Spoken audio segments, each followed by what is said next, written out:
Hi, I'm Bob. I'm a projectionist and a manager at the Belcourt, and I also host the room when we do that.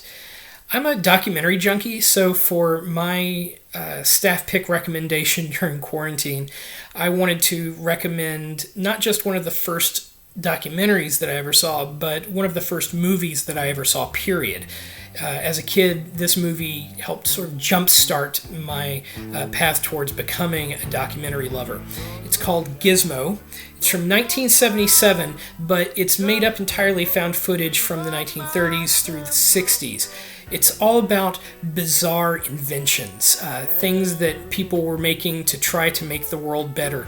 Some of them work, a lot of them don't. It's a really funny look at people creating things like electric pasta forks, or a harmonica the size of a pool table, or goggles with wipers on them so that you could drive a convertible in the rain, I suppose. There are flying machines galore, so many people trying to create flying machines, the operative word being trying. There are also a lot of physical feats in the movie, people trying to do something unusual just with themselves.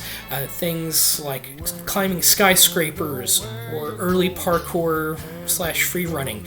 A person trying to fit themselves through a tennis racket, and even a guy who tows an entire cruise ship using only the strength of his teeth.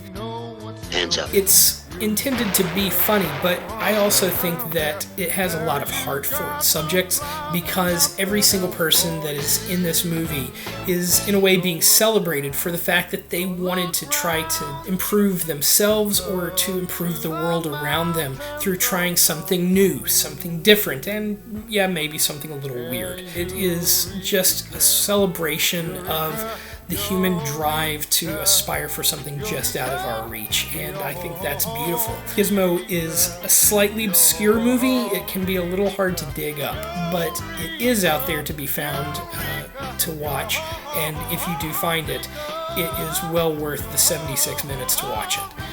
So that's my staff pick recommendation, and stay safe, everyone, and enjoy the show.